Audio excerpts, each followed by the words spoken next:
Hey everybody, welcome to Money's No Object. I'm your host, Dylan Howell. This is episode number 416 of our YouTube channel and podcast, and I could not be more excited to continue sharing with you guys personal finance topics that I think could be useful for you in your long-term financial journey. Today, we are going to be talking about self-employed individuals and what they can do to invest and why it's different from just the everyday individual, the one who works and gets a W-2 and gets a paycheck and all those types of things. But it is, in fact, different, and I want to talk about how, and I want to talk about what your options are if you are, in fact, self-employed. So stick around for a discussion of all that and more in today's episode. Before we get started, though, if you could go down below, hit the big red subscribe button, like this video, leave me any feedback in the comments down below, and I'll be sure to respond to anything you leave down there. If you're listening on Apple or Spotify podcasts, be sure to subscribe and leave me a review on either one of those platforms. Follow me on social media at MNO with Dylan. And that's really good supplemental materials to all the things I'm putting out in these long form episodes on YouTube and the podcast every single day. Then if you need somebody to help you to build a financial plan and keep you accountable to that plan over the long term, then I can do that. Just DM me on any of the major social media sites and tell me that you are interested in financial coaching sessions. And you and I can begin working together, pushing towards your long-term financial goals and ultimately pushing you on towards long-term financial freedom, which is what I hope for every single individual who's watching or listening to this show on a day-to-day basis. Now, there are millions of Americans that are self-employed. Millions of you out there have income that is self-employed income, right? You don't work for somebody. You have to do it on your own. And we've talked about on the show before how the 401k is the most commonly used investment vehicle for people to become wealthy on, to become a millionaire on. And so it's difficult to reconcile when that's the case. And yet so many people are self-employed. So many people do, not have access to a 401k in the traditional sense. And so many may ask, what are my options? What are the things that I can do in order to get, my money working for me over time, in order to get my money growing and compounding over a long period of time? Now, obviously, most business owners, they want to reinvest in their business, and a lot of their net worth gets tied up in their business, and that's perfectly understandable, right? You would expect that to be the case.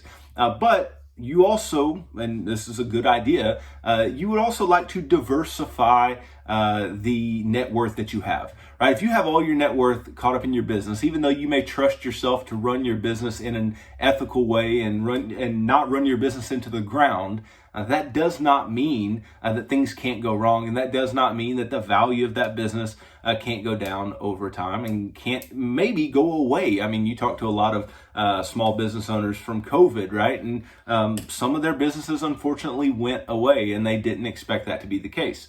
Not to mention, if you own a business or if you're self-employed, then that type of net worth that you may have, right? You may have, an insurance business like my father-in-law and, get these renewals and all these types of things. But all of that income and all of that business net worth is tied up in the business. It is not liquid net worth. It may be paying you, obviously, via renewals like in the insurance industry or whatever, but when you own a business and you have all your net worth tied up in the business, getting that money out means that you must sell something, or getting that money out means that you must do something in order to take income from that business, right? So we want to be invested in other places. We want to have diversification of our net worth and not just have it all tied up in something, albeit something that we may have more control over.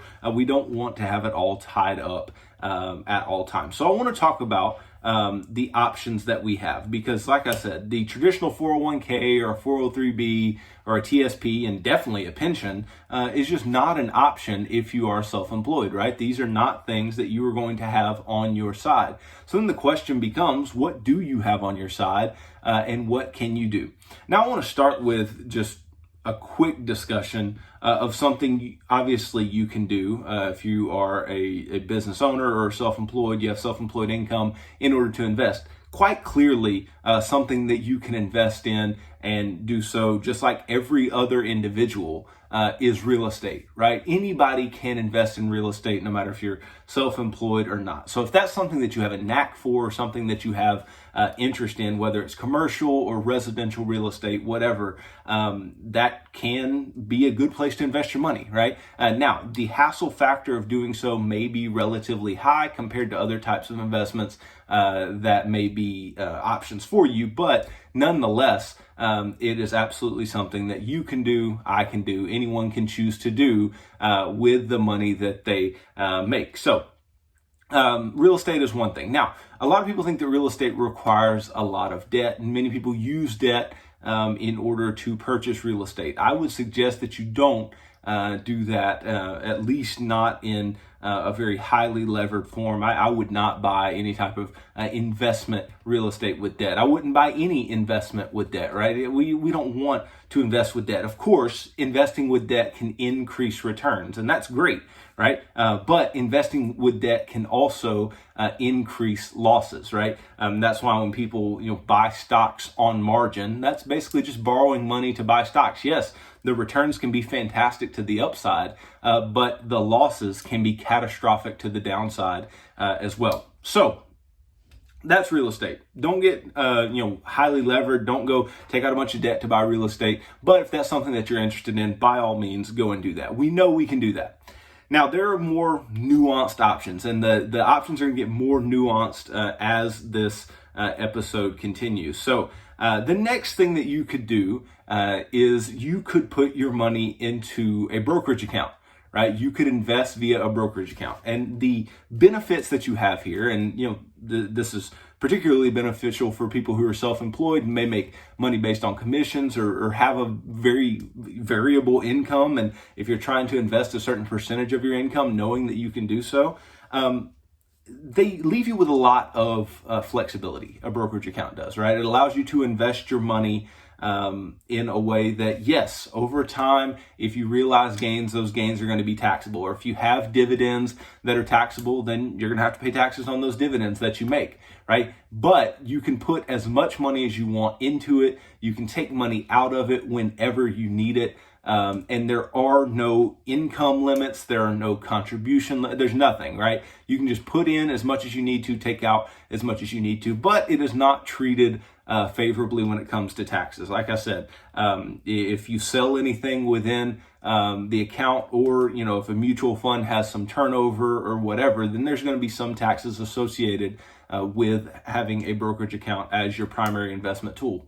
Now, I do think these are useful for self-employed people just because, if you're self-employed, you may want access to more of your net worth, right? You may want access to your money in case something were to go awry, in case you need to get the money maybe to reinvest in your business or whatever else. And some of these other options we're going to talk about today, they're not going to have the same impact as far as being able to get your hands on the money, but they will have other advantages that will be, quite tasteful relative to the taxable brokerage account. Because why are we investing in, specific other types of accounts anyway, right? As, working individuals who get W-2s or not, right? Whether you're self-employed or not, why are we investing in these other types of accounts that aren't just traditional brokerage accounts?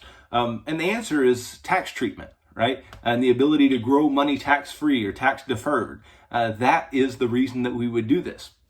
And so the brokerage account's easy, but there are tax consequences. On the other hand, these other accounts, there may be a little more work and a little more understanding that you're going to need to have before you just invest directly in them. But they will provide you with some tax savings, which I've met several people who are self-employed. They love tax savings one way or another. But the tax savings may not just be today tax savings. It may be tax savings down the road, which can be potentially even more beneficial to you than tax savings today. So there's the brokerage account.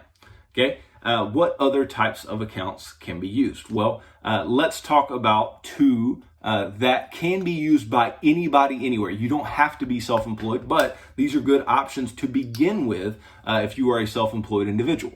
Right, these are a good place to start. So the first is the traditional IRA. And we've talked about traditional IRAs on this show. I'm not going to harp on them way too much. But the whole idea is you put money into this account. It can be invested in whatever you want it to be within reason, right? You get a tax deduction for the money that you put in. The money grows in a tax deferred manner, and then you take the money out later on and pay taxes on it later. Now that may sound nice, right? Get a deduction up front, all these types of things. But the problem with that is if you make too much money, the tax deduction begins to go away, right? So there are deduction limits. Okay, so if you are a single or head of household individual in 2022, in order to get the full deduction, there is a range where you can get a partial deduction. But in order to get a full deduction, you must make $68,000 or less in order to get the full deduction of the amount that you put in. You can get a partial deduction if you make $68,000 to $78,000, and then $78,000 or more for a single or head of household individual, you get no deduction. Right, so it takes away a super great benefit of the traditional IRA. Now, obviously, you can still get tax deferred growth by putting money into it, but that deduction that people look for is still not going to be there.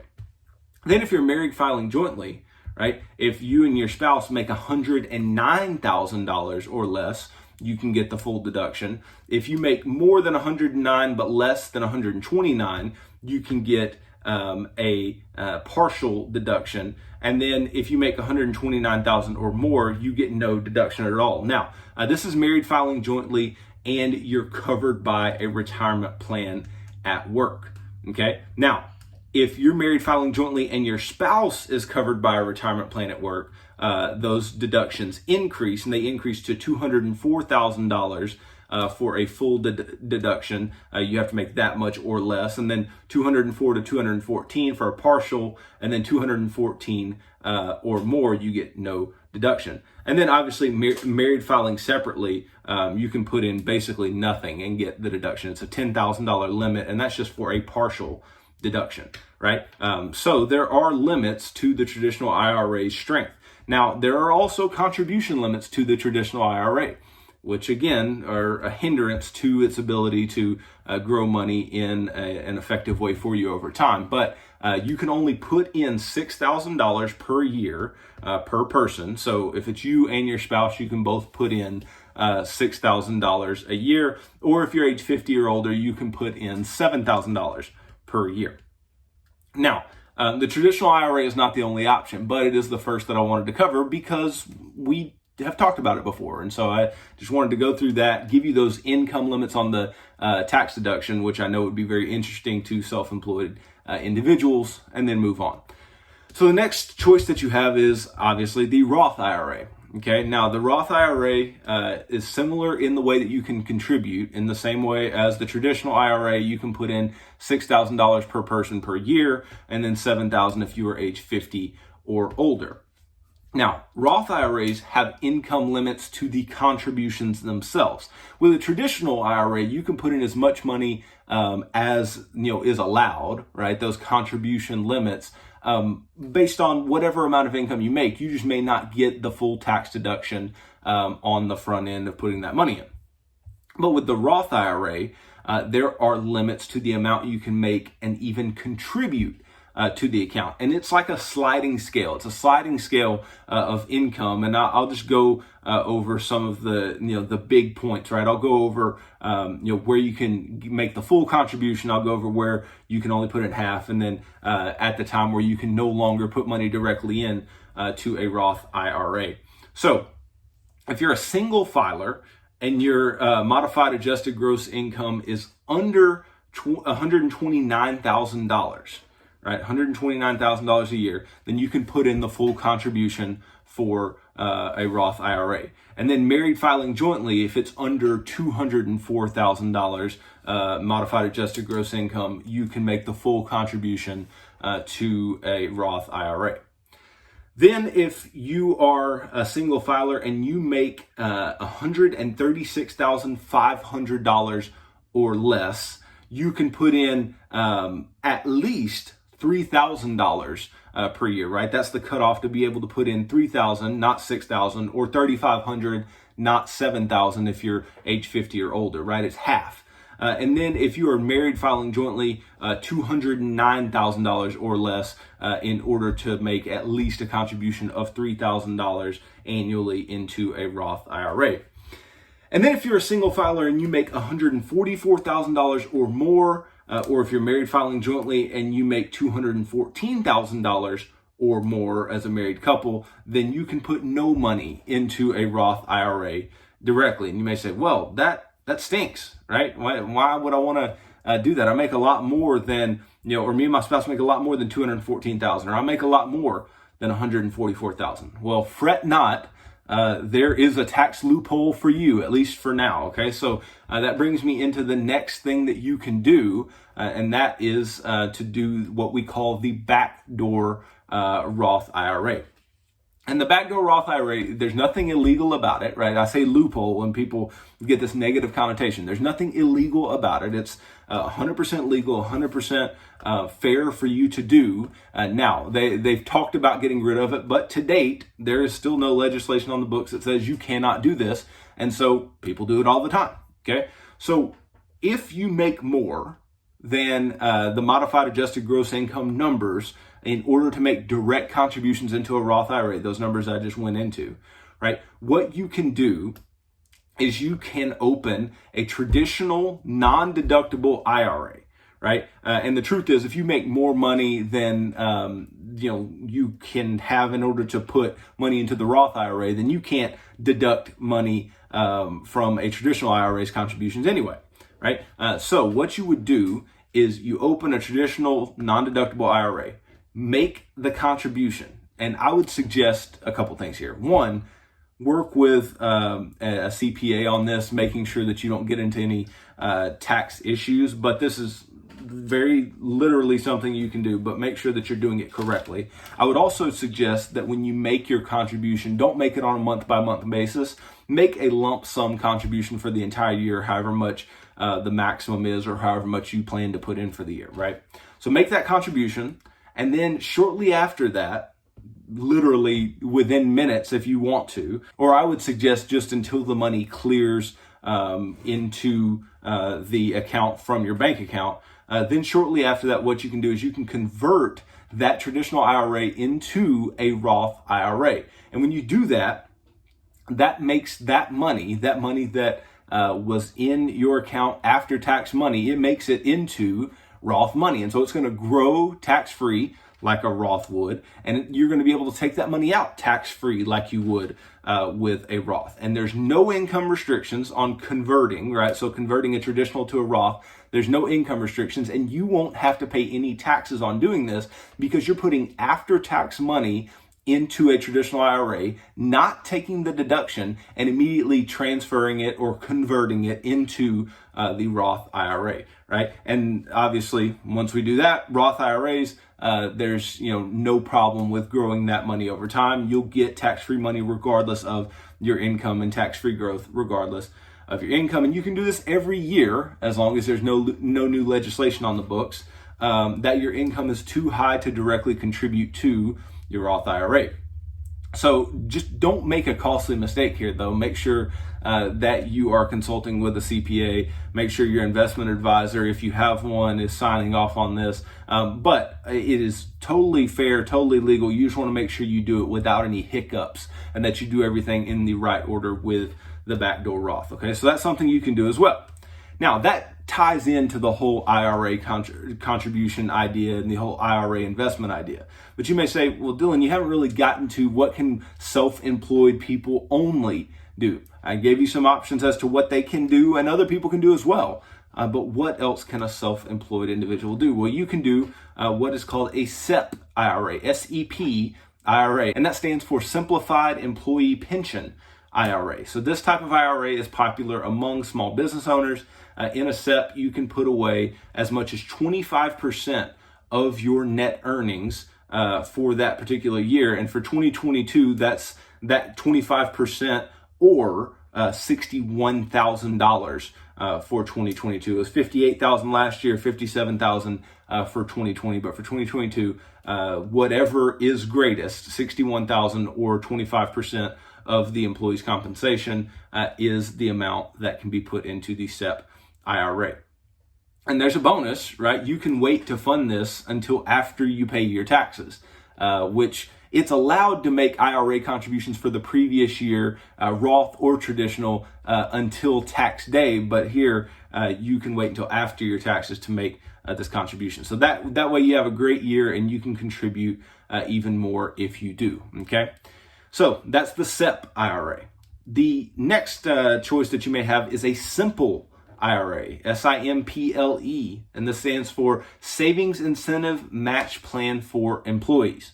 Okay, so this type of IRA allows you to invest in a plan if you have up to 100 employees. So this is beneficial if you have employees for your business. Now, however, you have to match your employees' contributions to their plan, right? So this is up to 3% of the money that they put in, you must match, right? So for 2022, the annual contribution limit for the simple IRA is $14,000. So you see how this is more beneficial than, let's say, the IRA. The contribution limits are higher. And the beauty is you can do both. You could do a Roth conversion. You could do your simples here, and that would be absolutely fantastic, right? And then workers age 50 or older, they can do an extra $3,000 of catch-up contributions for a total of $17,000, okay? Now, employee contributions into a simple IRA are made on a pre-tax basis, which of course lowers the taxable income, and the invested money grows tax sheltered until you withdraw it, at which time the distributions will be taxed as ordinary income, same as a traditional IRA.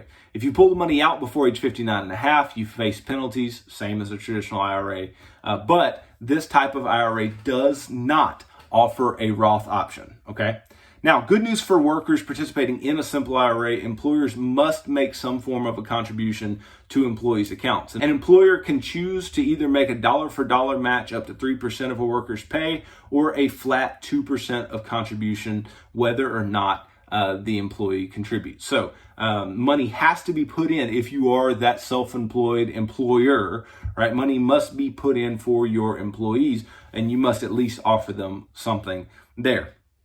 Now, that is the simple IRA. I think that's a really good option, something that you could put money to work in, and obviously another tax deduction, more money that you can put away. And in this particular type of plan, you can't have any other plans like a SEP IRA if you choose the simple. However, you can open one even if you have a very large income, which is beneficial for small business owners who may have very large incomes that they take home and they can't directly invest into a traditional IRA and get the tax deduction, or directly invest into a Roth IRA, whatever. This may be very, very beneficial. And let's not just run past the fact that for small business owners, it's a way that they can always put money away for their employees, even though they're not doing something like a 401k or a 403b or something else along those lines. Okay, so I like the simple IRA. I think it's a very good choice. Then there's also the individual or solo 401k. Okay, so this is not the normal 401k, but this is this type of 401k if you have no employees, right? So self-employed and have no employees. That's the only way that you can do this. Now, the exception to that is if your spouse is working with you, that would be an exception. Now, as the employee, you can put away up to $20,500 a year into the solo 401k. Now, this would be the same as the amount of money that you could put into a 401k in general. Now, as the boss, you can contribute an additional percentage of your net income to that same 401k. So for the solo 401k for 2022, the employee deferral, the amount that you can put away, is $20,500, and then the employer contribution, so the business contribution, there would be $40,500 max. Right? And then catch-up contributions, if you're age 50 or older, is another $6,500. So all in all, let's say you're 50 years old and you are a small business owner, you make a lot of money, you're doing it yourself, you could put away up to $67,500 per year. At least for now. Obviously, contribution limits increase over time, so this could be more later on. But right now, you could put $67,500 per year into a solo 401k or an individual 401k. And then even if you're under age 50, you can still put away $61,000 max for 2022. And just to give you a little idea, those numbers in 2021 were $58,000 if you were below 50, and then if you were 50 or older, it was $64,500 on the contribution, right? And so this is a fantastic way that you can grow your money over time and yet still just be a small business owner who feels like you may have certain, limited options, but you can absolutely do this and it'd be fantastic. Now, the solo 401k profit sharing contribution is also known as the employer contribution, right? So that employer contribution is literally you just taking portions of the profits and investing it into that solo 401k. Now, this is going to be beneficial to you. So as a business, the business can deduct the amount of money that is put away into the profit sharing. So that can be beneficial for you as well and can really decrease the amount of taxable income that you have over time. So I think just as far as bang for your buck, if you are self-employed and have no employees, the solo 401k is a fantastic choice. Do some more looking into it, making sure that this is what is right for you. But I think it's fantastic. Now, something that's pretty awesome about it as well that I didn't even go into is that you can choose the Roth option. There's a Roth option to doing a solo 401k, just like there may be for a normal 401k. Right? So you put the after-tax dollars in, your money grows tax-free, and you won't have to pay taxes on the money and then you won't have to pay taxes on the money when you withdraw it later on, right? So nonetheless, I think that self-employed people, even though you may feel like you are limited in your ability to invest or limited in your ability to get tax deductions relative to the normal investor, I think, much to the contrary. I think you guys have plenty of options. You have several things that you can do. You just have to have the knowledge, understand that this is here, and that's why I'm here today. And that's why I'm here today, speaking on it, because I think that it can be useful for you guys, right? So I do think that traditional and Roth IRAs, just at a baseline, are a good place to start. I think anything Roth is a great place to start. So if I could do this, these would be my choices, okay? So I would choose putting money into a Roth IRA if you could, or doing the backdoor Roth if you can do that. And everybody could do the backdoor Roth, right? So, or doing the backdoor Roth. If you think the backdoor Roth's too tricky for you and you make too much money to put money directly into a Roth, do a traditional IRA. I think regardless of what goes on, using an IRA is still going to be beneficial.